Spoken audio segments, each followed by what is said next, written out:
가족 간의 돈 거래 쉽게 생각하시나요? 가족끼리니까 괜찮겠지, 믿고 넘어가면 되겠지라고 생각하셨다면 큰 오산입니다.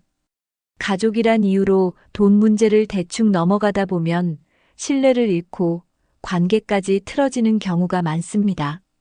특히 나이가 들수록 돈 문제는 단순한 경제적 이슈를 넘어 생존과 직접 연결되는 중요한 문제가 됩니다. 오늘은 나이 들어 가족 간에도 돈 거래를 철저히 해야 하는 이유와 그 방법에 대해 알아보겠습니다. 나이가 들수록 재정은 안정적이어야 하고 감정적인 갈등을 최소화하는 것이 중요합니다. 돈은 잘 쓰면 관계를 이어주는 도구가 되지만 잘못 다루면 가족 간의 틈을 벌리는 원인이 될 수 있습니다. 끝까지 시청하시고 건강한 가족 관계를 위한 현명한 재정 관리 방법을 배워보세요. 1. 가족 간 돈 거래가 갈등을 부르는 이유. 신뢰가 깨질 위험성. 돈이 오갈수록 감정이 얽힌다. 돈은 단순히 숫자가 아니라 사람 사이의 신뢰를 시험하는 도구가 되기도 합니다. 가족 간 돈 거래는 대개 신뢰를 바탕으로 이루어지지만 이 신뢰가 깨질 경우 관계도 손상될 위험이 있습니다.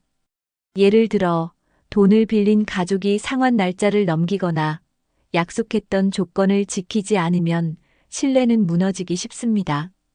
가족인데 왜 이렇게까지 해야 해? 라는 생각으로 약속을 가볍게 여길 때 문제가 생깁니다. 가족이라서 더 쉽게 이해받을 거라는 기대는 오히려 상대방에게 불만과 상처를 줄 수 있습니다. 특히 돈 문제는 감정이 얽히기 쉬워 작은 오해가 큰 갈등으로 번질 수 있습니다. 돈을 빌려준 사람은 신뢰를 잃었다고 느끼고 빌린 사람은 압박감을 느끼면서 서로 불편한 관계가 될 수 있습니다. 나이가 들수록 이런 감정적 갈등은 가족 모임이나 명절에도 이어져 불편한 분위기를 만들게 됩니다. 결국 돈 문제는 가족 간에도 철저히 다뤄야 신뢰를 지키고 관계를 건강하게 유지할 수 있습니다. 불명확한 약속으로 인한 오해와 분쟁. 가족 간 돈 거래에서 가장 흔한 문제는 불명확한 약속에서 비롯됩니다. 예를 들어, 이 돈은 나중에 갚아줘라고 했을 때 갚는 시점이나 조건을 명확히 하지 않으면 오해가 생길 수 있습니다. 빌려준 사람은 1년 내로 갚겠지라고 생각하는 반면 빌린 사람은 형편이 될 때 갚으면 되겠지라고 생각할 수 있습니다. 이렇게 서로의 기대치가 다를 경우 시간이 지나면서 갈등이 깊어질 가능성이 높습니다. 또 구두로만 약속한 경우 누가 얼마를 언제 빌렸는지조차 명확하지 않을 때도 있습니다. 나중에 일을 두고 말이 엇갈리면 신뢰를 잃고 심지어 다툼으로 이어질 수 있습니다. 가족이라도 돈 거래에서는 구체적인 조건과 일정을 서면으로 남기는 것이 중요합니다. 구두 약속이니까 괜찮다라는 생각은 결국 갈등의 씨앗이 될 수 있습니다. 돈 문제는 감정적 유대를 깨지 않으려면 처음부터 명확하게 정리하고 서로 동의하는 것이 필수적입니다. 불명확한 약속을 피하려면 모든 조건을 투명하게 하고 서로의 기대를 맞추는 노력이 필요합니다. 금액 크기에 따라 커지는 심리적 부담. 돈 거래에서 금액이 작다면 비교적 가벼운 대화로 끝날 수 있습니다.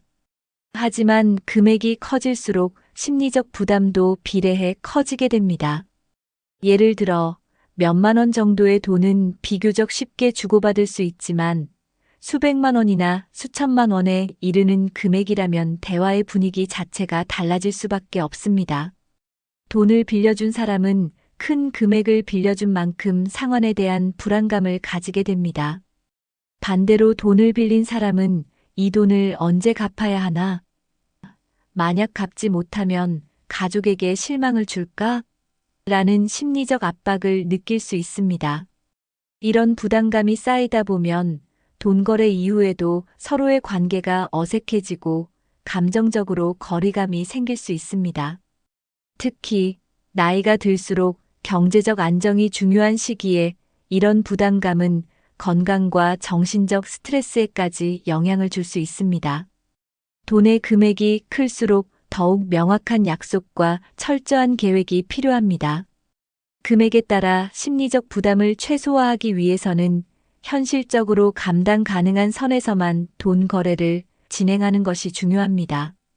또한 얼마를 빌리고 언제 갚을지를 철저히 정하고 불필요한 긴장을 예방하는 자세가 필요합니다. 2. 나이가 들수록 돈 문제가 중요한 이유. 노년기의 재정적 안정이 생존과 직결된다. 나이가 들수록 돈은 단순한 부를 넘어 생존과 직결된 문제로 다가옵니다. 젊었을 때는 돈 문제로 잠시 어려움을 겪더라도 다시 벌 수 있는 기회가 많지만 노년기에는 수입을 창출할 기회가 줄어들기 때문입니다. 예를 들어 은퇴 후에는 정기적인 급여가 사라지고 연금이나 저축한 자산이 주된 재원이 됩니다. 이러한 상황에서 가족에게 돈을 빌려줬다가 제대로 받지 못하면 자신의 생활이 흔들릴 가능성이 높아집니다. 노년기에 돈은 단순히 생활비뿐 아니라 의료비, 긴급 상황 대비 자금 등으로도 필요하기 때문에 더욱 신중하게 관리해야 합니다. 또한 재정적 어려움이 심해지면 가족에게 경제적으로 의존하게 될 가능성도 높아져 관계가 더 복잡해질 수 있습니다. 경제적 독립성을 유지하는 것은 노년기의 자존감과도 직결됩니다. 따라서 나이가 들수록 가족 간의 돈 거래는 더더욱 신중하고 철저해야 합니다. 작은 돈이라도 계획적으로 관리하고 자신의 재정 상태를 먼저 확인한 후 거래를 진행하는 것이 중요합니다. 노년기에는 돈을 지키는 것이 곧 자신을 지키는 것이라는 사실을 잊지 마세요. 은퇴 이후에 제한된 소득 상황 고려하기. 은퇴 후에는 소득이 제한적이기 때문에 돈의 흐름을 철저히 관리하는 것이 필수적입니다. 젊을 때는 꾸준히 들어오는 급여와 다양한 경제 활동으로 자금 부족을 메울 수 있지만 은퇴 후에는 이런 유동성이 현저히 줄어듭니다. 가족 간의 돈 거래로 인해 예상치 못한 재정적 공백이 생기면 일상생활에 큰 영향을 줄 수 있습니다. 예를 들어 연금이나 저축한 돈이 주요 소득원이 되는 은퇴 생활에서 돈을 빌려주고 돌려받지 못하면 기본 생활비나 의료비에 직접적인 타격을 줄 수 있습니다. 은퇴 후에는 경제적 안정이 곧 삶의 안정성을 의미하므로 돈 거래는 철저히 계획하고 진행해야 합니다. 가족이니까 괜찮겠지라는 생각은 오히려 은퇴 이후 불안한 재정을 초래할 수 있습니다. 또한 제한된 소득으로 인해 돈 거래가 가족 간의 불필요한 갈등으로 번질 가능성도 있습니다. 은퇴 이후에는 내 재정이 충분히 안정적인가를 먼저 점검하고 감당 가능한 범위 내에서만 금전적인 도움을 제공하는 것이 중요합니다. 제한된 소득 상황에서는 돈을 철저히 관리해 가족과 자신의 삶 모두에 안정감을 더할 수 있도록 해야 합니다. 경제적 의존을 방지하고 독립성을 지키기. 노년기에는 재정적으로 독립성을 유지하는 것이 매우 중요합니다. 가족 간의 돈 거래가 반복되면 의도치 않게 상대방이 경제적으로 의존하게 될 가능성이 커집니다. 예를 들어 자녀나 친척이 어차피 부모님이 항상 도와줄 거야라는 생각을 가지게 되면 스스로 경제적 책임을 다하려는 의지가 약해질 수 있습니다. 이는 가족 구성원 간의 관계를 건강하지 못한 방향으로 이끌며 갈등의 씨앗이 될 수 있습니다. 돈을 빌려준 입장에서는 계속해서 도움을 요청받는 상황이 부담스럽고 돈을 빌린 입장에서는 갚지 못했을 때 죄책감과 스트레스를 느끼게 됩니다. 또한 노년기의 경제적 의존은 자신의 삶에 대한 통제력을 잃는 것으로 이어질 수 있습니다. 자립적으로 경제를 관리하며 필요한 경우 가족에게 조언을 제공하거나 다른 방식으로 도움을 주는 것이 더 바람직합니다. 경제적 의존을 방지하려면 돈 거래보다는 가족 구성원들에게 재정 계획을 세우는 방법을 알려주거나 조언을 통해 자립을 돕는 것이 좋습니다. 자신의 독립성과 존엄성을 지키기 위해서는 가족 간 돈 문제를 명확히 하고 상호 의존이 아닌 건강한 협력 관계를 만들어야 합니다. 3. 돈 거래 시 반드시 철저히 해야 하는 이유. 문서화와 증빙으로 책임 명확히 하기. 가족 간의 돈 거래는 구두로만 약속할 경우 쉽게 오해가 생길 수 있습니다. 가족끼리 무슨 문서까지 필요하냐? 라고 생각하기 쉽지만 명확한 기록이 없으면 책임 소재가 불분명해지고 분쟁으로 이어질 가능성이 높습니다. 돈을 빌려준 사람이 그때 분명히 갚겠다고 했잖아 라고 주장해도 빌린 사람이 그런 약속을 한 적 없다고 반박하면 서로의 신뢰가 깨질 수 있습니다. 따라서 돈 거래를 할 때는 반드시 금액, 상환 기한, 이자 여부 등을 포함한 조건을 문서로 남겨야 합니다. 간단한 차용증만 작성해도 문제가 발생했을 때 참고할 수 있는 증빙 자료가 됩니다. 차용증은 서로 간의 기대치를 명확히 하고 불필요한 오해를 방지하는 역할을 합니다. 또한 이러한 과정을 통해 돈 거래에 대한 책임감이 더해지므로 상대방도 약속을 더 신중히 지키려는 태도를 가지게 됩니다. 문서화는 가족 간 돈 거래를 투명하고 공정하게 만들고 갈등을 예방하는 가장 확실한 방법입니다. 아무리 가까운 가족이라도 돈 문제는 감정이 아니라 객관적인 증빙을 통해 관리해야 신뢰를 지킬 수 있습니다. 가족 간에도 상환 조건을 명확히 정하기. 돈 거래를 할 때 상환 조건을 명확히 정하지 않으면 갈등이 생길 가능성이 큽니다. 형편이 될 때 갚아 또는 천천히 갚아도 괜찮아 같은 모호한 말은 빌려준 사람과 빌린 사람 사이의 기대를 다르게 만들 수 있습니다. 빌려준 사람은 빠르게 갚을 것이라 기대할 수 있지만 빌린 사람은 느긋하게 생각해 상환이 지연될 수 있습니다.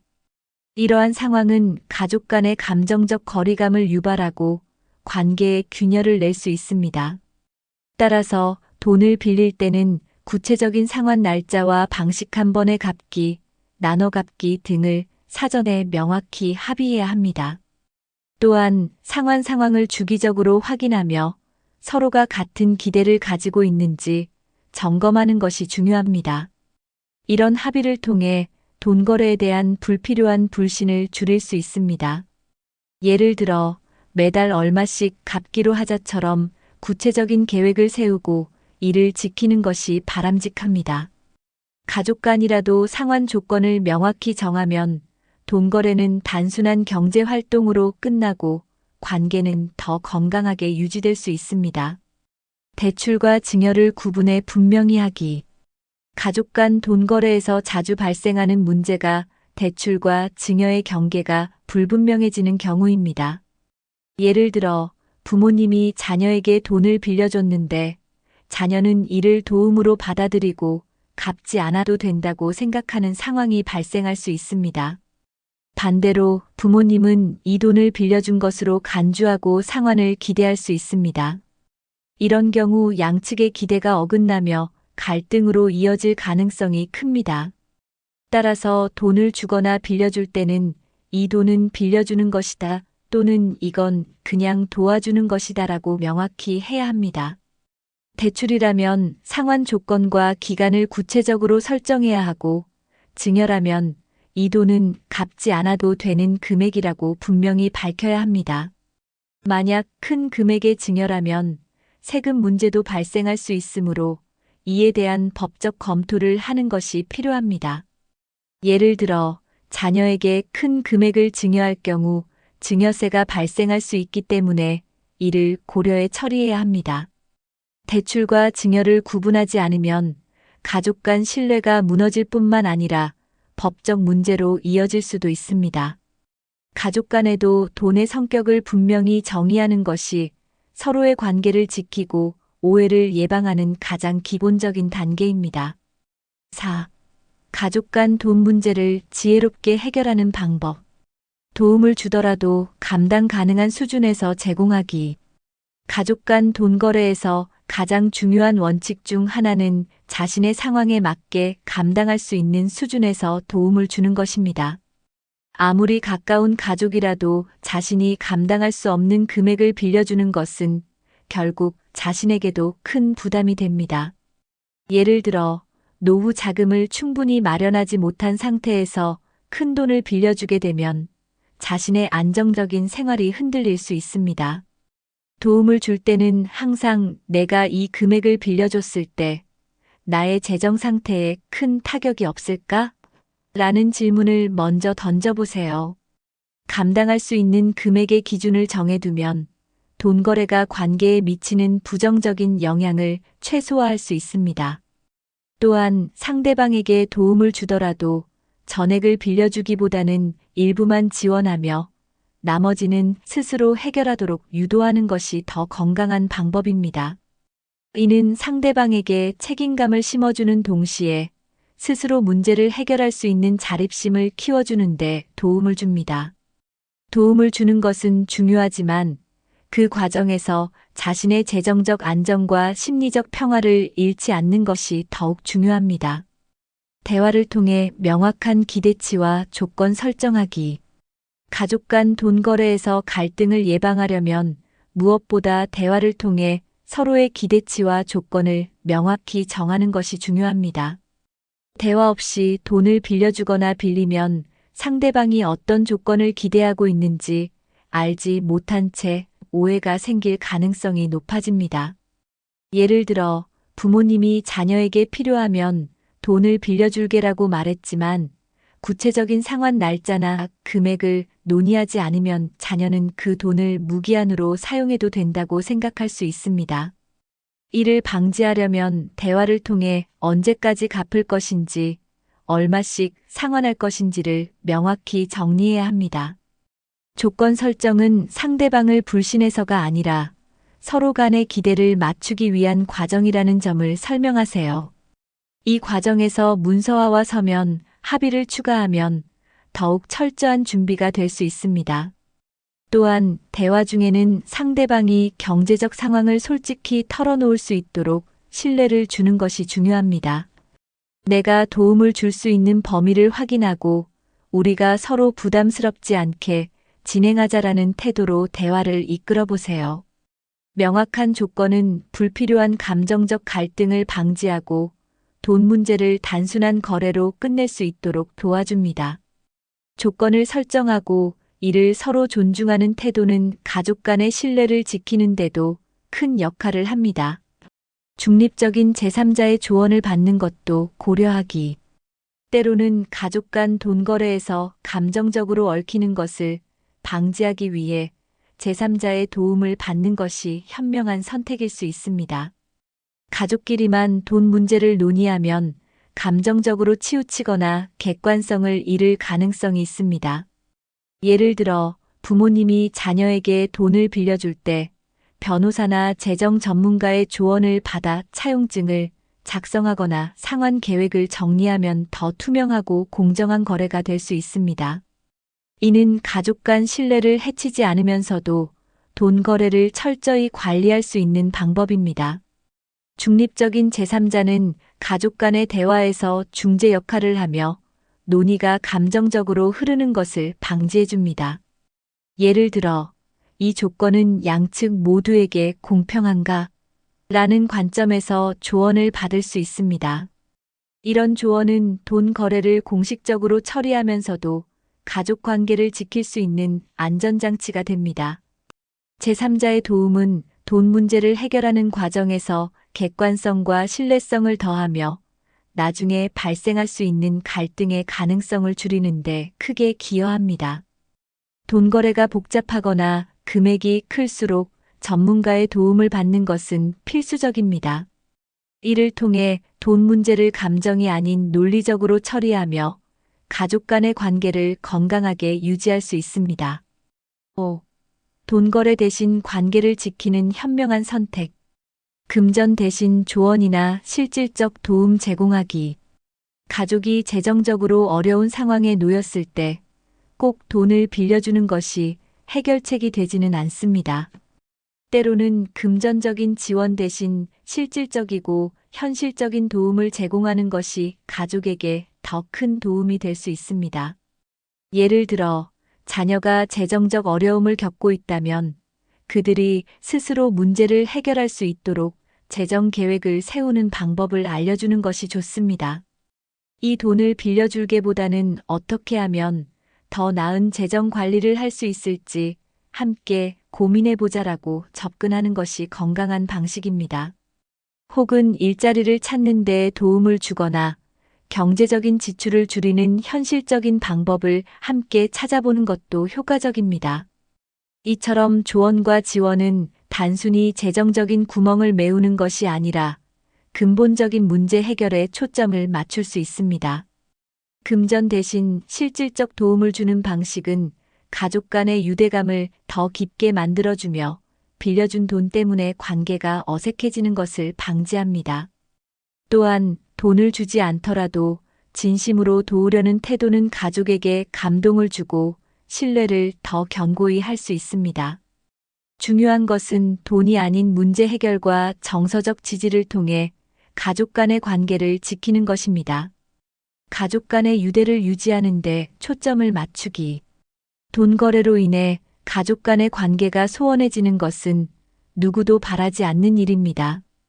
그렇기 때문에 돈 문제를 해결하기 위해 노력하기보다는 가족 간의 유대를 유지하는 데 초점을 맞춰야 합니다.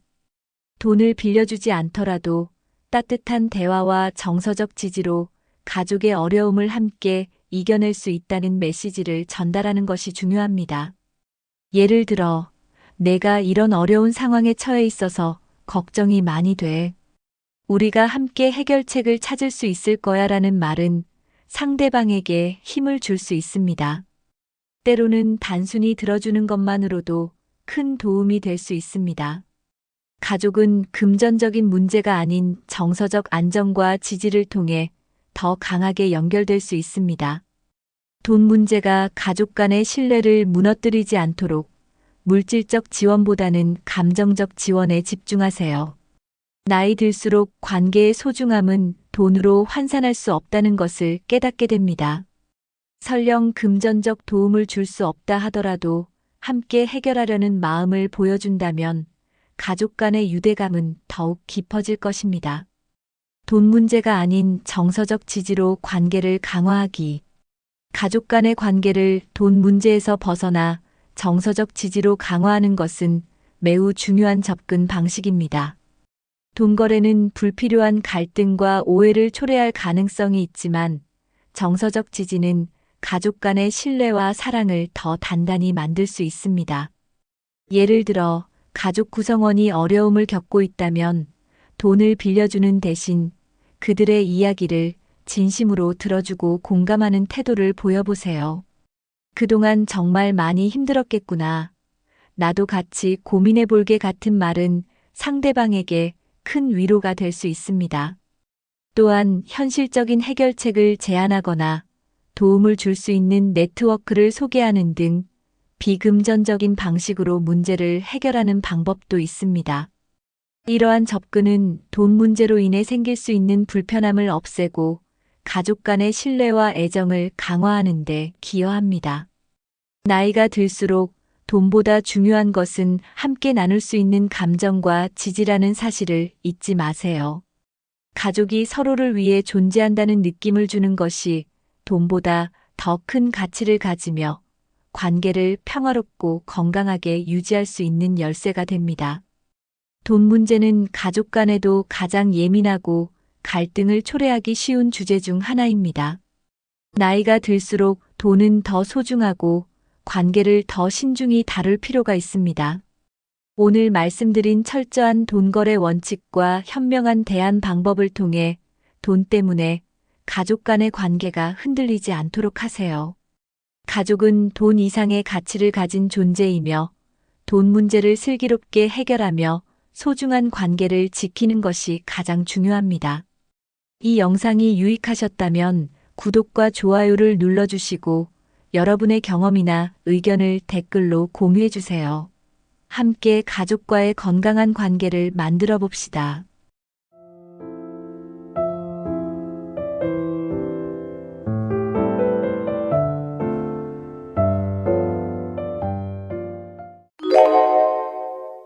나이 들면 자식이 도와주겠지.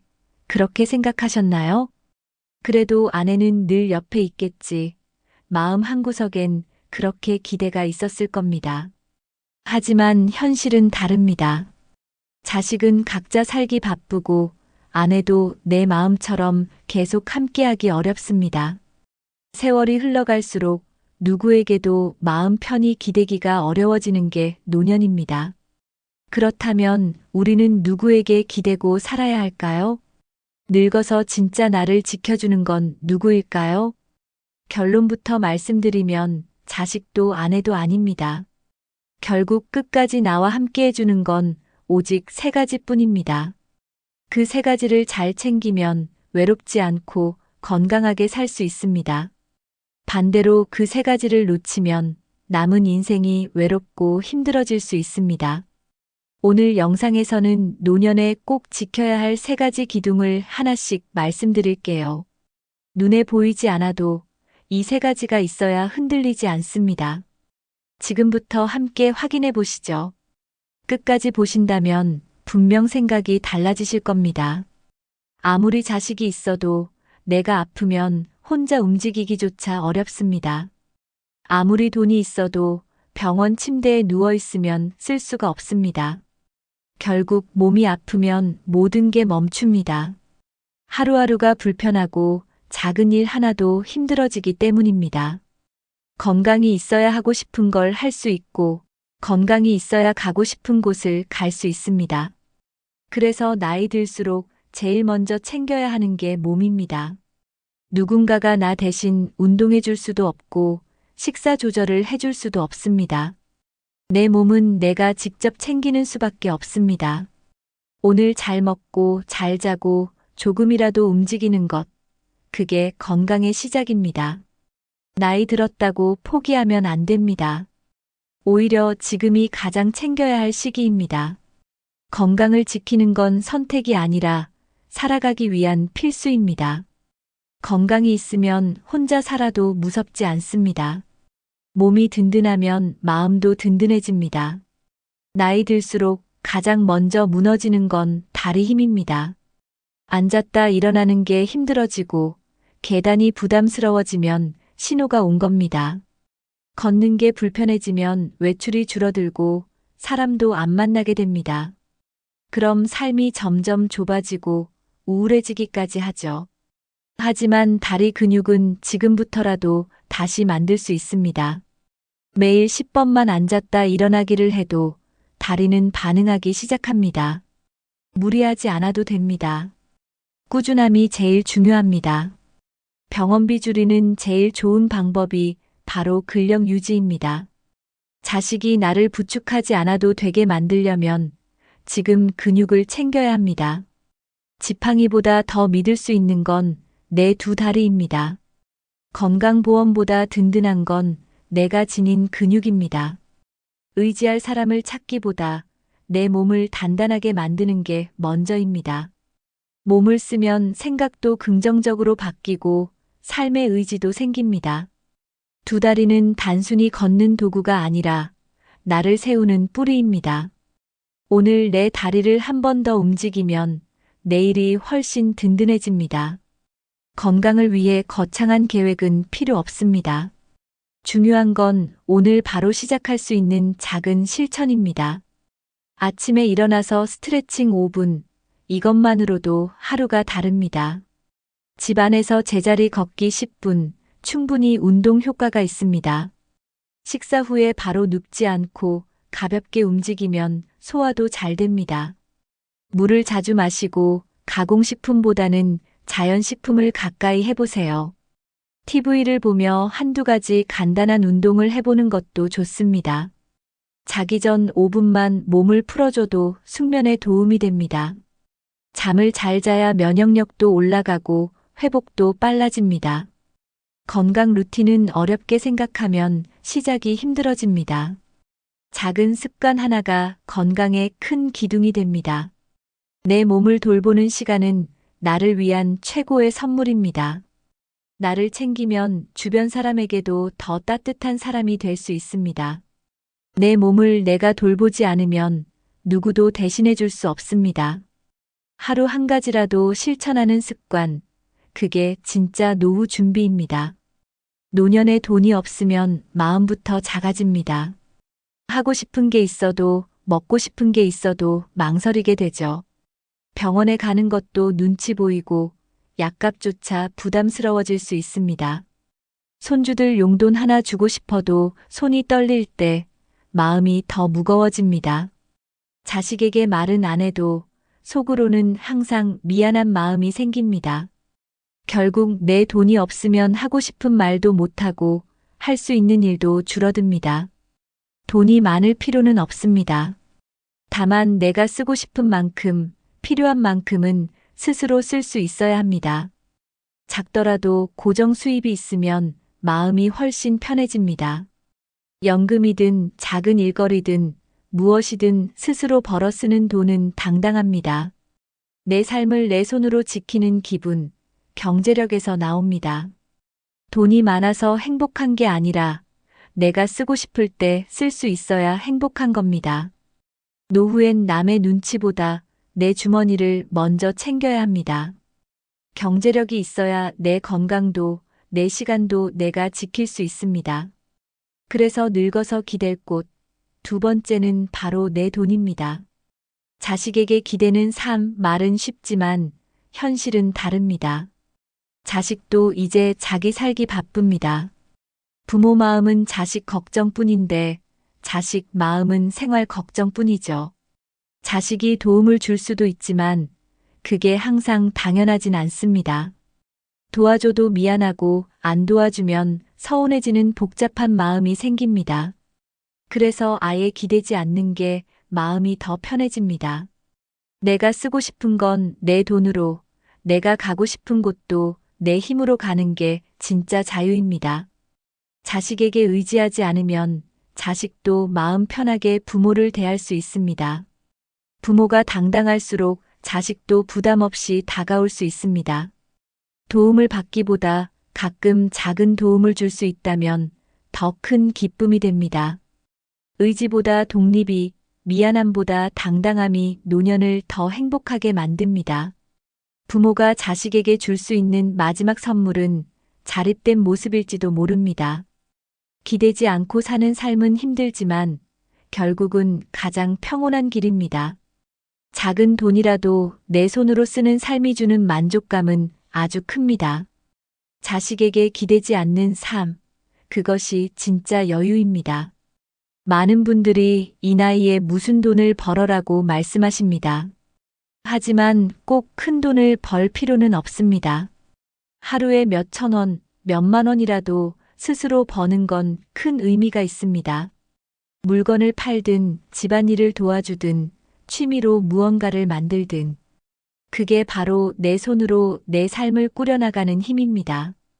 적은 수입이라도 계속해서 들어오는 구조를 만들어두면 마음이 든든합니다. 요즘은 인터넷으로 물건을 팔거나 동네 활동으로 소소한 수입을 만드는 분들도 많습니다. 손재주, 글쓰기, 그림, 텃밭 농사 무언가 하나는 누구에게나 있습니다. 경제 활동을 한다는 건 단순히 돈을 버는 게 아니라 삶에 활력이 생기는 일입니다. 내가 쓴 돈이 내 손에서 나왔을 때 그 만족감은 아주 큽니다. 소비가 아닌 창출이 있는 삶, 그게 노후를 더 빛나게 만듭니다. 월급이 아니라도 좋습니다. 수입의 방식은 다양해질 수 있습니다. 그 시작은 작은 용돈벌이에서부터 시작하면 됩니다. 중요한 건 돈의 크기보다 자립의 감정입니다. 내 힘으로 만들어낸 수입, 그것이 늙어서 가장 든든한 버팀목입니다. 외로울 때, 서운할 때, 억울할 때, 결국 나를 가장 잘 알아주는 사람은 나 자신입니다. 아무리 가까운 가족도 내 마음을 완전히 알 수는 없습니다. 그래서 가장 먼저 해야 할 일은 스스로를 위로하는 방법을 배우는 것입니다. 괜찮아, 잘하고 있어라고 말해주는 사람이 없다면 내가 나에게 그 말을 해줘야 합니다. 삶이 힘들 때 누군가 탓하고 원망하기보다 나는 여기까지 참 잘 살아왔다는 따뜻한 위로가 더 필요합니다. 세상에 지지받지 못해도 내가 나를 믿어주면 다시 일어설 수 있습니다. 나를 아껴주지 않으면 그 누구도 나를 진심으로 아껴주지 못합니다. 마음이 지칠 때 밖에서 해답을 찾기보다 내 안에 조용히 귀 기울이는 연습이 필요합니다. 아무 말 없이도 내 마음을 알아줄 수 있는 유일한 사람은 결국 나입니다. 스스로에게 친절한 말을 건네는 습관이 노년에 큰 힘이 됩니다. 나를 위로하는 힘, 그게 가장 마지막까지 남는 의지처입니다. 나이 들수록 사람은 줄어들고 혼자 있는 시간이 많아집니다. 처음엔 그 시간이 외롭고 허전하게 느껴지기도 합니다. 하지만 그 시간이 쌓이다 보면 점점 익숙해지고 편안해집니다. 중요한 건 외로움을 피하려 하지 않고 받아들이는 태도입니다. 혼자라는 게 꼭 나쁜 건 아닙니다. 혼자서도 밥을 먹고 산책을 하고 생각을 정리할 수 있다면 오히려 더 자유롭고 내 삶의 주인이 된 느낌을 받을 수 있습니다. 누군가 없어서 외로운 게 아니라 나와의 관계가 서툴러서 외로운 경우가 많습니다. 나와 친해지는 법을 배우면 외로움도 자연스럽게 줄어듭니다. 혼자 있는 시간이 불안하지 않도록 나만의 루틴을 만들어 보는 것도 좋습니다. 책을 읽고 음악을 듣고 가볍게 몸을 움직이는 습관이 큰 도움이 됩니다. 혼자만의 시간을 지루하지 않게 만드는 연습, 그것이 노년의 힘이 됩니다. 누군가와 함께하지 않아도 괜찮다는 마음, 그게 진짜 강한 사람입니다. 혼자서도 괜찮은 마음을 가진 사람은 어디서든 흔들리지 않습니다. 결국은 마음이 단단한 사람이 인생 후반을 잘 살아냅니다. 몸이 건강해도 마음이 무너지면 아무것도 하기 싫어집니다. 그래서 노년의 가장 중요한 습관 중 하나가 바로 감정 관리입니다. 작은 일에도 쉽게 서운해지고 기분이 가라앉을 때가 많습니다. 그럴 때마다 내 감정을 조절할 수 있는 힘이 필요합니다. 감정을 억누르기보다는 차분하게 바라보는 연습이 좋습니다. 아, 내가 지금 이런 기분이구나 하고 알아차리는 것만으로도 마음이 가라앉습니다. 일기를 쓰거나 조용히 명상을 해보는 것도 좋은 방법입니다. 누군가에게 마음을 털어놓는 것도 도움이 됩니다. 정기적으로 병원에 가서 마음 건강을 점검하는 것도 중요한 습관입니다. 정신 건강은 누구에게나 필요한 문제입니다. 특히 나이 들수록 감정 기복이 생기기 쉬우니 더더욱 신경 써야 합니다. 마음이 편해야 잠도 잘 자고 하루하루를 긍정적으로 살 수 있습니다. 스트레스를 줄이고 기분 좋은 시간을 늘려보세요. 정신 건강을 챙기는 건 내 삶을 내가 지키는 가장 현명한 방법입니다. 내 마음을 내가 다스리는 습관, 노년의 삶을 더 단단하게 만들어줍니다. 오늘 이야기 마음에 와닿으셨나요?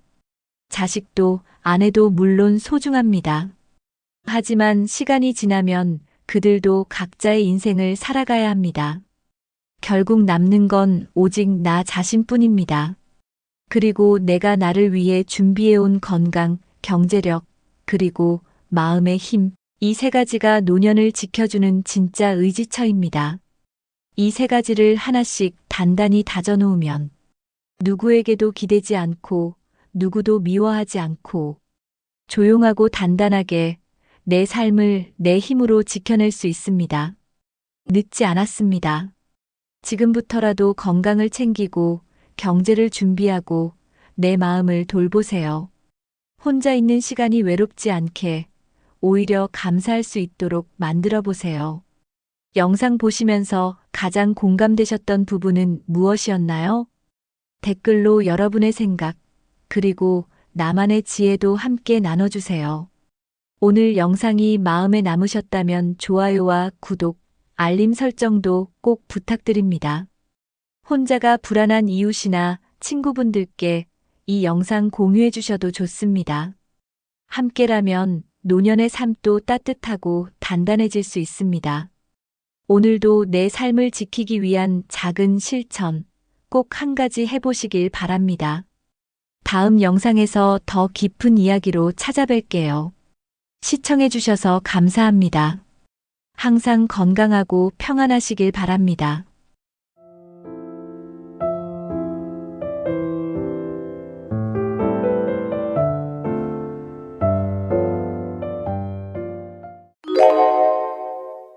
근육 운동, 조금이라도 반드시 해야 하는 이유. 이 나이에 무슨 근육이야, 그냥 산책이나 하지. 혹시 이렇게 생각하고 계신가요? 물론 걷기도 좋습니다. 하지만 그것만으로는 절대 부족한 게 있습니다. 바로 근육입니다. 나이가 들수록 근육은 매일 조금씩 사라집니다. 그냥 두면 몸 안에서 조용히 무너지는 게 근육입니다. 근육이 줄면 체력이 떨어지고 균형이 무너지고 결국 건강이 무너지게 됩니다. 그래서 나이 들수록 더더욱 조금이라도 근육 운동을 해야 하는 이유가 분명히 있습니다. 젊을 때처럼 헬스장에 갈 필요도 없습니다. 그냥 집에서 하루 10분 간단한 동작만으로도 근육은 반응하기 시작합니다. 단지 걷는 것만으로는 절대 채워지지 않는 게 근육입니다. 오늘 영상에서는 왜 근육 운동을 꼭 해야 하는지, 그리고 지금부터라도 쉽게 시작할 수 있는 방법까지 알려드립니다. 여러분의 몸이 바뀌면 인생 후반도 바뀝니다. 그럼 지금부터 하나하나 함께 알아보겠습니다. 근육은 누구나 나이가 들수록 자연스럽게 줄어듭니다.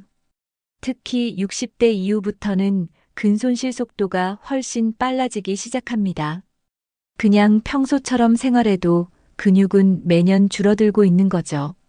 그런데 문제는 이걸 몸으로 바로 느끼기 어렵다는 겁니다.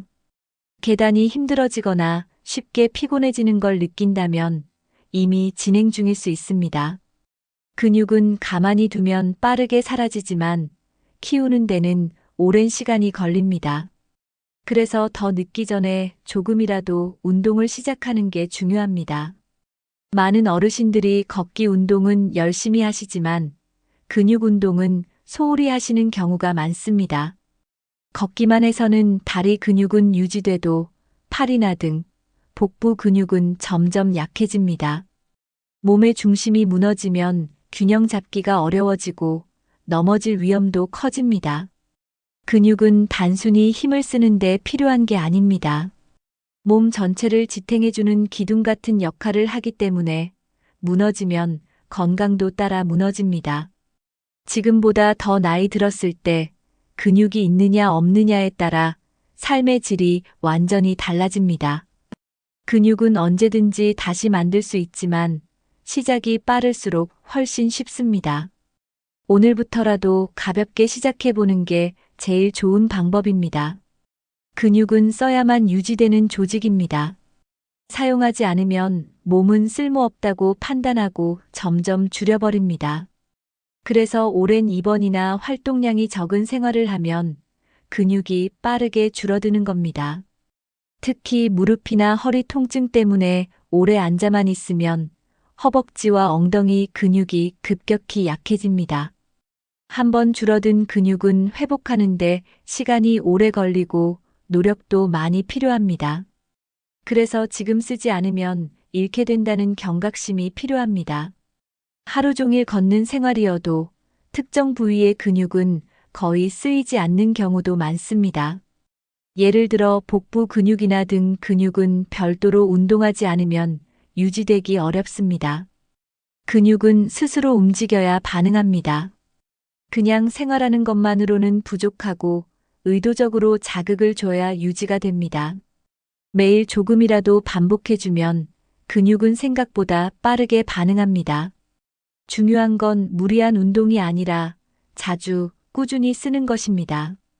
무거운 걸 드는 것보다 내 몸을 스스로 움직이는 근력 운동이 훨씬 안전하고 효과적입니다. 근육은 내가 움직이는 만큼 보답하는 착한 조직입니다. 오늘도 한 번만 더 움직여 보세요. 내일의 몸이 달라질 수 있습니다. 근육은 단순히 무거운 걸 드는 데만 필요한 게 아닙니다. 근육은 우리 몸의 건강과 생명력을 유지하는 중요한 역할을 합니다. 예를 들어 근육은 혈당을 조절하고 체온을 유지하며 면역력까지 도와줍니다. 그래서 근육이 줄어들면 몸 전체 기능이 약해질 수밖에 없습니다. 특히 어르신들이 병원에 오래 입원한 뒤 근육이 급격히 줄어 건강이 나빠지는 경우가 많습니다. 뼈보다 근육이 먼저 무너지면 관절도 금방 따라 무너지게 됩니다. 근육이 있어야 제대로 걷고 앉고 일어설 수 있습니다. 반대로 근육이 줄어들면 조금만 움직여도 숨이 차고 계단 하나 오르기도 힘들어집니다. 실제로 근육량이 많은 어르신일수록 병에 걸려도 회복 속도가 빠릅니다. 근육은 건강한 노후의 핵심입니다. 아무리 좋은 보양식을 먹고 비싼 건강식품을 챙겨도 근육이 없다면 제대로 흡수도 안 되고 몸에 쓰이지도 않습니다. 나이 들어서 제일 먼저 챙겨야 할 건 바로 근육입니다. 하루 10분 내 몸을 위해 움직이는 시간이 평생을 바꿔줄 수 있습니다. 근육은 곧 생명력입니다. 그걸 지키는 게 진짜 건강입니다. 나이가 들수록 가장 무서운 사고 중 하나가 넘어짐입니다. 단순히 미끄러지는 정도라고 생각하기 쉽지만 실제로는 큰 후유증이 남기도 합니다. 특히 고관절이나 척추에 골절이 생기면 회복에 수개월이 걸릴 수 있습니다. 그 사이 근육은 더 빠지고 움직임은 줄어들고 건강 전체가 무너지게 되죠. 어르신 낙상 사고는 젊은 사람과는 다르게 단순 부상이 아닙니다. 걷기도 어렵고 침대에서 일어나는 것도 힘들어지면 자립 생활이 어려워질 수 있습니다. 실제로 넘어짐 이후에 일상으로 완전히 회복하지 못하는 경우도 많습니다. 병원에 오래 누워 있거나 다시 걷기 어려워져서 외출 자체를 꺼리는 분들도 계십니다. 결국 건강뿐 아니라 삶의 질 전체가 떨어지게 되는 겁니다. 이런 낙상 사고는 대부분 예고 없이 갑자기 찾아옵니다. 그래서 미리 대비하는 것이 훨씬 중요합니다. 넘어지지 않기 위한 준비, 그 핵심이 바로 근육입니다. 특히 하체 근육은 균형과 버티는 힘을 담당합니다. 운동을 통해 하체 근육을 유지하면 넘어질 위험 자체를 줄일 수 있습니다. 낙상은 예방이 최선이고 예방의 시작은 근육입니다. 예전엔 발이 잘 안 꼬였는데 요즘은 왜 이렇게 중심이 흔들리지? 이런 생각 한 번쯤 해보신 적 있으신가요? 그건 단순히 나이 탓만이 아니라 근육과 균형 감각이 함께 약해졌기 때문입니다. 우리가 무심코 걷고 서 있는 동작도 사실 수많은 근육이 동시에 작용하고 있습니다. 특히 발목, 무릎, 엉덩이, 허리 주변 근육들이 균형을 잡아주는 핵심입니다. 그런데 이 근육들이 약해지면 중심이 무너지기 쉽습니다. 그래서 조금만 걸어도 휘청거리거나 발을 헛디디는 일이 생기는 겁니다. 균형은 쓰지 않으면 금세 떨어지지만 운동으로 다시 끌어올릴 수 있습니다. 계단 오르기, 의자에서 일어나기 같은 기본 동작도 균형 훈련에 도움이 됩니다. 중심을 잡아주는 코어 근육도 같이 키워야 넘어짐을 막을 수 있습니다. 운동을 할수록 몸의 감각도 깨어나고 뇌와 근육의 연결도 더 튼튼해집니다. 그 결과 반응 속도도 빨라지고 넘어지기 전 자세를 바로잡을 수 있게 됩니다. 걷기 운동만으로는 부족한 부분, 근력 운동이 그 균형을 채워줄 수 있습니다. 근육이 있어야 몸이 중심을 잡고 중심이 잡혀야 안전하게 움직일 수 있습니다. 넘어지지 않는 가장 좋은 방법은 오늘부터 근육을 다시 깨우는 것입니다. 많은 분들이 골다공증이나 뼈 건강만 챙기시곤 합니다. 물론 뼈도 중요하지만 그보다 먼저 지켜야 할 게 바로 근육입니다. 왜냐하면 근육이 무너지면 뼈는 쉽게 충격을 받기 때문입니다. 근육은 뼈를 보호하는 쿠션 역할을 합니다. 근육이 단단하게 있어야 넘어졌을 때 뼈에 가는 충격을 막아줄 수 있습니다. 반대로 근육이 없으면 아주 가벼운 충격에도 골절이 생길 수 있습니다. 특히 엉덩이나 허벅지 근육은 넘어질 때 가장 중요한 보호 역할을 합니다. 허벅지 근육이 약해지면 고관절 골절 위험도 크게 높아집니다. 뼈 건강을 지키려면 근육도 함께 챙겨야 합니다. 근육은 뼈에 붙어서 움직이는 기관이기 때문에 서로 밀접하게 연결되어 있습니다. 근육이 강하면 뼈에도 좋은 자극이 가고 뼈 밀도도 함께 높아집니다. 그러니까 근육을 지키는 건 결국 뼈를 지키는 길이기도 합니다. 단단한 뼈 위에 단단한 근육이 있을 때 건강한 움직임이 유지됩니다. 한쪽만 챙기면 결국 전체가 무너질 수 있습니다. 뼈보다 먼저 근육을 지금부터라도 꼭 챙겨야 하는 이유입니다. 근육은 단순히 몸을 움직이는 데만 쓰이는 게 아닙니다. 우리 몸 안에서 혈액을 돌게 하는 데에도 중요한 역할을 합니다. 특히 다리 근육은 아래에 있는 피를 심장 쪽으로 밀어 올려주는 펌프 같은 역할을 합니다. 근육이 줄어들면 피가 정체되기 쉬워지고 혈액순환이 나빠집니다. 다리가 무겁고 저리는 증상도 근육 부족이 원인일 수 있습니다. 근육 운동을 하면 혈관이 확장되고 피가 더 잘 흐르게 됩니다. 이 과정에서 심장도 덜 부담스러워지고 전반적인 순환이 좋아집니다.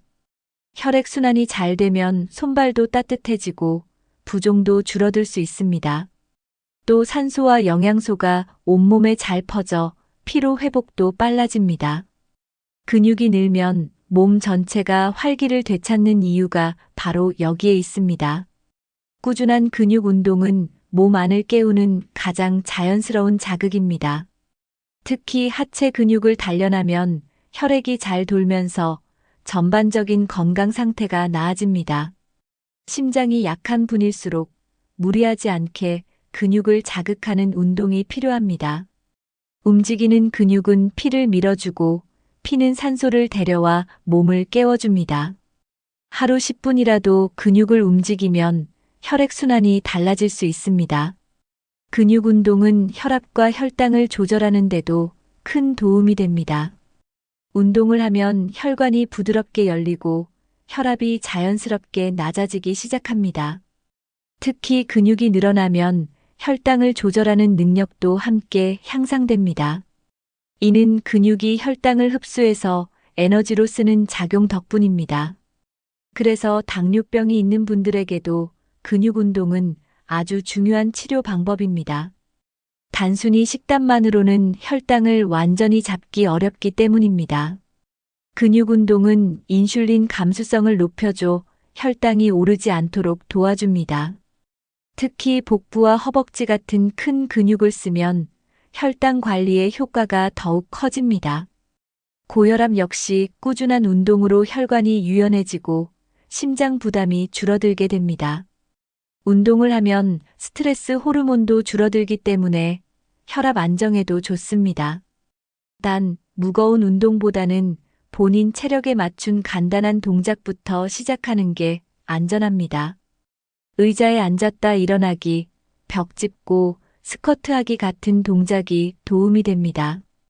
꾸준히 하면 약에만 의존하던 몸이 점차 스스로 조절하기 시작합니다. 약도 중요하지만 내 몸이 스스로 회복하려면 근육의 힘이 필요합니다. 근육 운동은 혈압과 혈당을 동시에 다스릴 수 있는 최고의 건강 습관입니다. 걷기는 좋은 운동이지만 근육을 충분히 자극하긴 어렵습니다. 특히 일정한 강도로 오래 걷지 않으면 근육이 반응하지 않습니다. 반면 근력 운동은 짧은 시간 안에 근육과 대사를 직접 자극하는 효과가 있습니다. 근육이 수축하고 이완되는 과정에서 에너지가 많이 쓰입니다. 이때 몸속 지방도 함께 연소되고 체내 대사가 활발해집니다. 그 결과 몸의 기초 대사량이 올라가고 평소보다 더 많은 에너지를 쓰게 됩니다. 같은 밥을 먹어도 근육이 많으면 살이 덜 찌고 더 쉽게 빠지는 이유도 여기에 있습니다. 대사는 근육에 의해 유지되며 근육이 빠지면 몸 전체 대사가 느려집니다. 근육이 늘어나면 움직이지 않는 시간에도 몸이 에너지를 계속 쓰게 됩니다. 특히 나이가 들수록 대사가 떨어지기 때문에 근육 운동은 선택이 아닌 필수입니다. 단순히 많이 걷는다고 해서 대사가 좋아지진 않습니다. 근육을 일부러 움직여줘야 대사가 반응합니다. 그래서 하루 10분이라도 팔, 다리, 복부 등 주요 부위를 자극하는 게 중요합니다. 대사를 깨우는 습관이 바로 건강을 지키는 습관입니다. 내 몸을 움직여주는 가장 좋은 방법은 바로 오늘 근육을 쓰는 것입니다. 우리 몸은 음식을 먹으면 당분, 즉 혈당이 올라가게 됩니다. 이 혈당을 낮추는데 가장 중요한 역할을 하는 게 바로 근육입니다. 근육은 혈당을 흡수해서 에너지로 쓰는 큰 창고 역할을 합니다. 근육이 많을수록 그 창고도 크기 때문에 혈당을 더 많이 소모할 수 있게 됩니다. 반대로 근육이 줄어들면 혈당을 쓰지 못하고 혈액 속에 그대로 남아버립니다.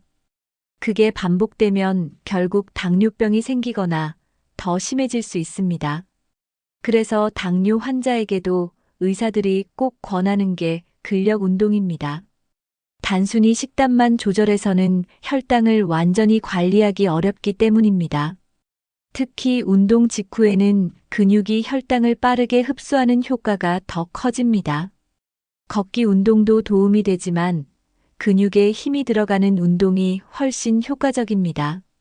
예를 들어 앉았다 일어나기, 계단 오르기 같은 운동은 혈당을 낮추는데 큰 도움이 됩니다. 근육을 움직이면 몸이 스스로 혈당을 소모하는 능력이 생기기 때문입니다. 인슐린에만 의존하지 않고 몸이 스스로 반응하게 만드는 것이 중요합니다. 그 시작이 바로 근육을 쓰는 습관입니다.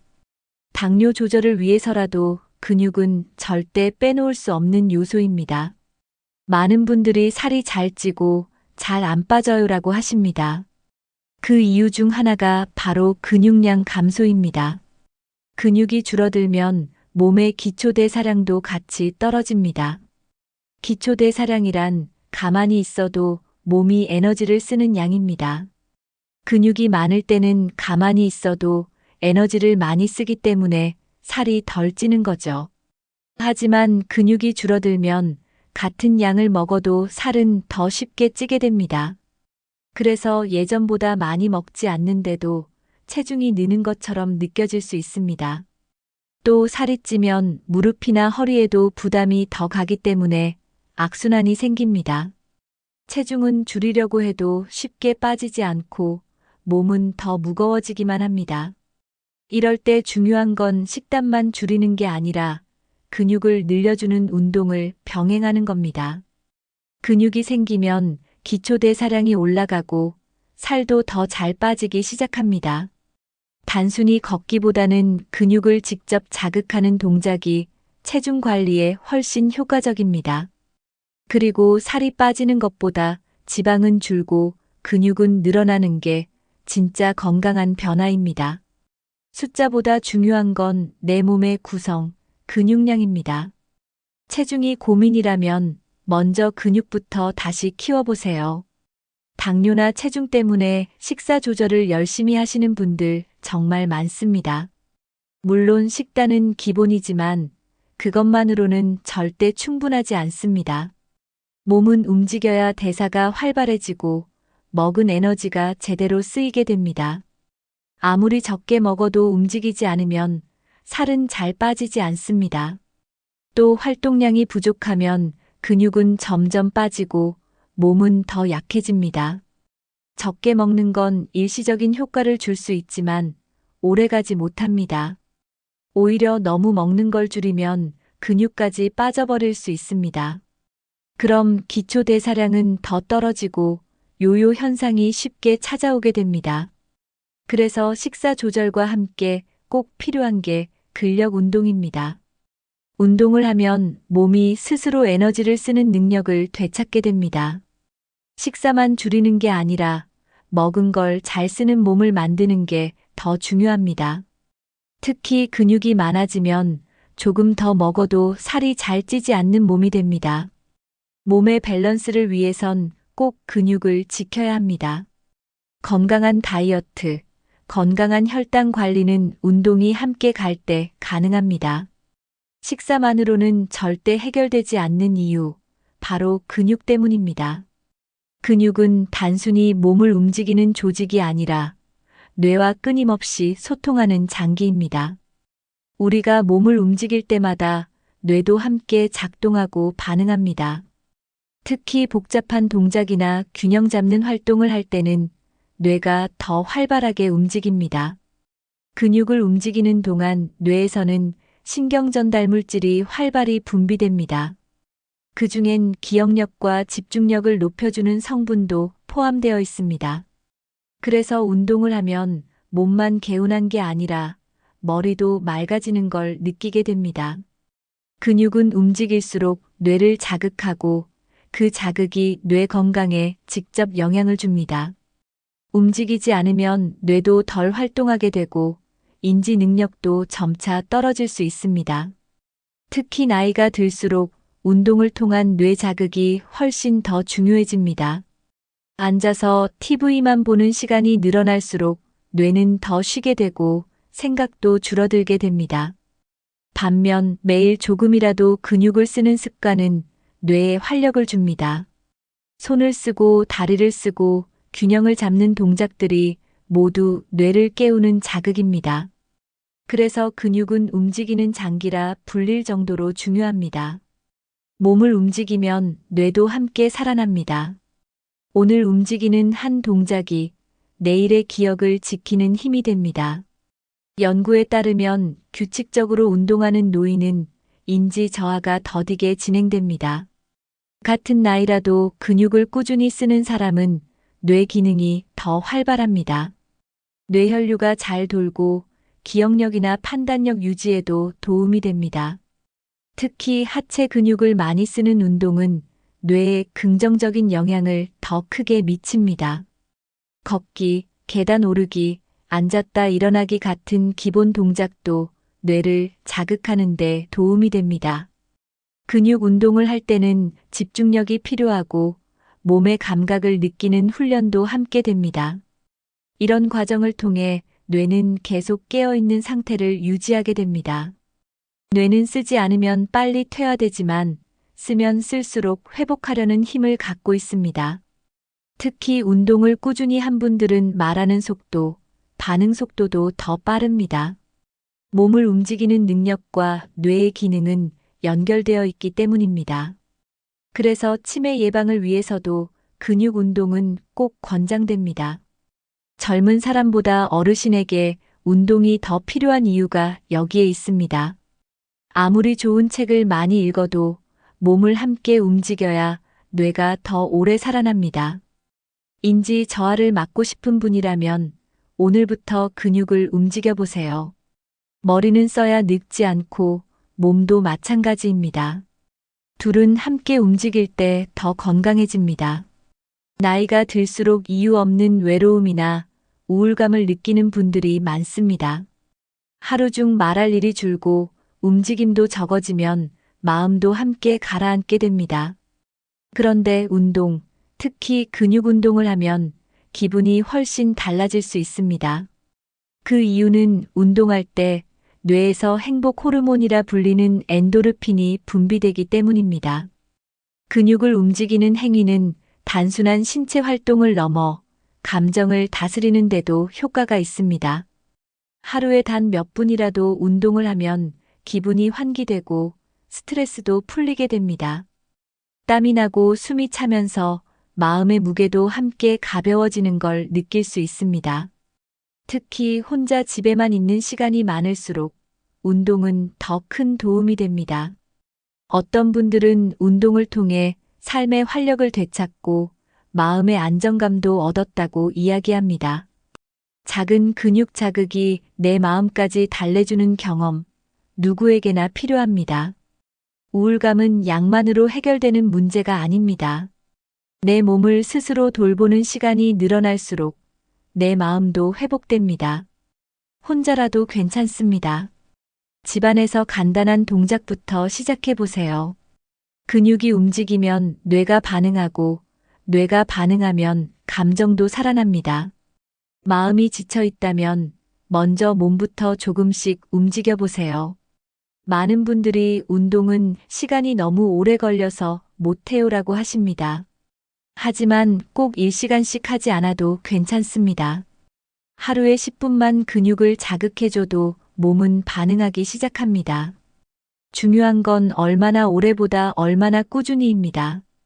짧은 시간이라도 매일 하면 근육은 점점 단단해지고 움직임도 더 가벼워지고 체력도 조금씩 늘어나게 됩니다.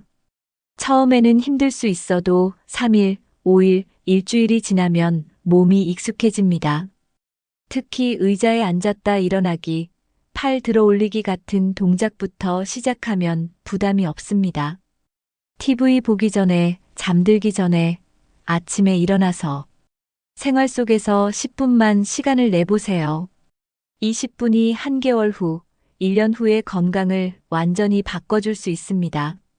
몸은 내가 얼마나 움직이느냐에 따라 금방 변화를 보여줍니다. 처음엔 작게, 나중엔 더 오래 할 수도 있게 되죠. 무엇보다 운동을 시작했다는 그 자체가 큰 의미입니다. 오늘 10분, 내일 10분이 쌓이면 건강도 자신감도 함께 자라납니다. 걷기는 좋은 운동입니다. 누구나 쉽게 할 수 있고 부작용도 적습니다. 하지만 걷기만으로는 온몸의 근육을 충분히 쓰긴 어렵습니다. 특히 상체, 복부, 등 근육은 따로 자극을 주지 않으면 쉽게 약해집니다. 그래서 걷기와 함께 간단한 근력 운동을 병행하는 게 좋습니다. 예를 들어 걷기 20분 후에 5분 동안 팔 들기나 스쿼트를 해보세요. 이렇게 조합하면 운동 효과가 2배가 됩니다. 걷기는 유산소 운동, 근육 운동은 무산소 운동으로 서로 보완해줍니다. 유산소는 심장을 건강하게 하고 근육 운동은 몸의 틀을 지켜줍니다. 함께 할 때 더 큰 효과가 나기 때문에 꼭 같이 해보시길 추천드립니다. 또 걷기만 오래 하다 보면 체력이 늘지 않거나 지루해질 수 있습니다. 이럴 때 근력 운동을 섞으면 재미도 생기고 운동이 더 다양해집니다. 무리해서 시작하지 않아도 됩니다. 한 가지 동작만 추가해도 큰 차이가 생깁니다. 걷기로 몸을 데우고 근력 운동으로 마무리하면 훨씬 효율적입니다. 시간은 짧아도 방식만 잘 조합하면 충분한 효과를 볼 수 있습니다. 걷기만으로 부족한 부분, 근력 운동이 채워줍니다. 지금 나이에 무슨 운동이야? 이런 생각, 이제 내려놓으셔도 됩니다. 나이는 숫자일 뿐, 근육은 지금부터라도 다시 만들 수 있습니다. 우리 몸은 나이와 상관없이 계속 변화하고 성장할 수 있습니다. 중요한 건 무리하지 않고 내 몸에 맞게 시작하는 것입니다. 가장 쉬운 운동은 의자에 앉았다 일어나기, 팔 들고 내리기, 발끝 들기 같은 동작입니다. 이 동작만 하루에 10번씩 해도 근육은 충분히 자극을 받습니다. 처음에는 5번만 해도 괜찮습니다. 점점 늘려가면 됩니다. 무릎이나 허리가 불편하신 분은 벽을 짚고 하는 운동부터 시작해도 좋습니다. 중요한 건 지금 당장 시작하는 것입니다. 한 달만 해보면 몸이 얼마나 가볍고 달라졌는지 느끼게 됩니다. 근육은 정직해서 쓰면 늘고 안 쓰면 줄어듭니다. 하루 10분, 오늘부터 바로 시작해보세요. 늦은 나이란 없습니다. 지금이 딱 좋은 때입니다. 내가 나를 위해 움직이는 이 시간, 그 자체가 건강입니다. 근육은 기다려주지 않지만 노력한 만큼 꼭 응답해줍니다. 여러분, 오늘 이야기 잘 들어보셨나요? 근육 운동, 꼭 헬스장 가야 하는 것도 아니고 무거운 걸 드는 것도 아닙니다. 집에서 가볍게 내 몸의 무게만 이용해도 충분히 시작할 수 있습니다. 나이가 들수록 근육은 매일 조금씩 줄어듭니다. 하지만 오늘 딱 10분만 움직이면 그 흐름을 되돌릴 수 있습니다. 근육은 내가 움직이는 만큼 반응하고 노력한 만큼 건강을 지켜줍니다. 혈당이 높아서 걱정이신 분도, 체력이 부족해서 고민이신 분도, 하루하루 몸이 무거워지는 걸 느끼는 분도 근육을 다시 쓰기 시작하면 몸과 마음 모두 달라지기 시작할 겁니다. 건강을 챙기기 위해서 가장 먼저 시작해야 할 건 바로 근육입니다. 오늘 영상에서 가장 마음에 남았던 부분은 무엇인가요? 혹시 지금 실천하고 계신 근육 운동이 있다면 댓글로 나눠주세요. 또는 이건 꼭 해봐야겠다 싶은 부분이 있다면 그것도 함께 이야기해 주세요. 다른 시청자분들께도 큰 도움이 될 수 있습니다. 이 영상이 맞아, 이거 내 이야기다 싶으셨다면 좋아요 한번 눌러주시고 구독과 알림 설정도 부탁드립니다. 가족이나 친구, 운동이 필요한 분들과 함께 나눠주셔도 좋습니다. 근육을 살리는 그 첫걸음, 오늘부터 시작해보세요. 내 몸을 위한 10분, 나를 위한 가장 값진 투자입니다. 여러분의 건강한 삶, 늘 응원하겠습니다. 함께 해주셔서 감사합니다. 다음 영상에서 다시 인사드릴게요. 오늘도 건강하고 활기찬 하루 보내세요.